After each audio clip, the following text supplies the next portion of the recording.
लगता है कि देश इस्लाम का हो, तो इधर उधर से ये आवाज आने लगी। तो एक बात और बोली कि ओम वाली बात है। हाँ। क्या बोला था, बोली? उन्होंने बोला कि ओम और अल्लाह एक है। आपको लगता है ये? आप क्या कहते हैं? याद आ गया कि वो भी सनातनी थे, क्योंकि ओम कुरान में नहीं है।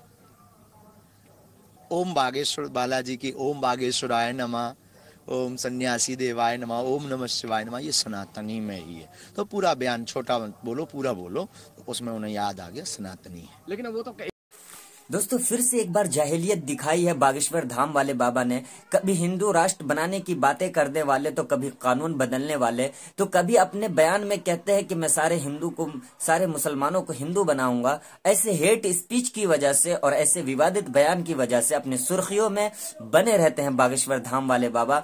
आज हम उनकी ही बातें करेंगे कि आज उन्होंने क्या नया कारनामा अंजाम दिया है। दोस्तों वो कहते हैं कि हम हिंदुस्तान को हिंदू राष्ट्र बनाएंगे, और इनसे पूछिए आप कि क्या ये अंबेडकर का कानून जला देंगे या कोई नया संविधान बनाएंगे।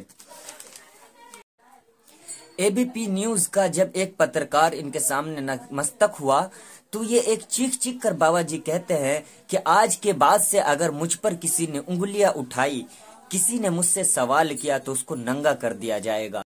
और आगे बाबा जी ने कहा कि ओम कुरान में नहीं है, जो कि बिल्कुल सच कहा। मौलाना अरशद मदनी की तरफ उंगली उठाते हुए कहा कि वो सनातनी हैं और उनके पूर्वज सनातनी थे। दोस्तों अगर बाबा चमत्कारी हैं और बाबा में इतनी हिम्मत है और ताकत है, तो पकड़ते उन लोगों को क्यों नहीं है जो उनको जान से मारने की धमकी देते हैं। उनके संगठन ने शिकायत दर्ज की, आप पढ़ सकते हैं। उनके संगठन ने शिकायत दर्ज की कि कुछ अज्ञात लोग उनको मारना चाहते हैं। बाबा जी आप माइंड रीडिंग भी करते हैं, चमत्कारी भी हैं, आप सब कुछ पहले ही जान लेते हैं, और फिर ये अज्ञात होता क्या है? ये अज्ञात क्या होता है? तो बाबा जी आप बता दीजिए कि मनु किसकी पूजा करते थे। हमारे सनातनी भाई बताते हैं कि मनु ओम की पूजा करते थे। जब उनसे पूछा गया कि ओम क्या है, ओम किसको कहते हैं, तो वो खुद बताते हैं कि ओम एक ऐसी हवा है जो किसी को दिखाई नहीं देता, लेकिन वो हर जगह मौजूद रहता है, और उसी ने जमीन और आसमान को बनाया, और हम खुदा।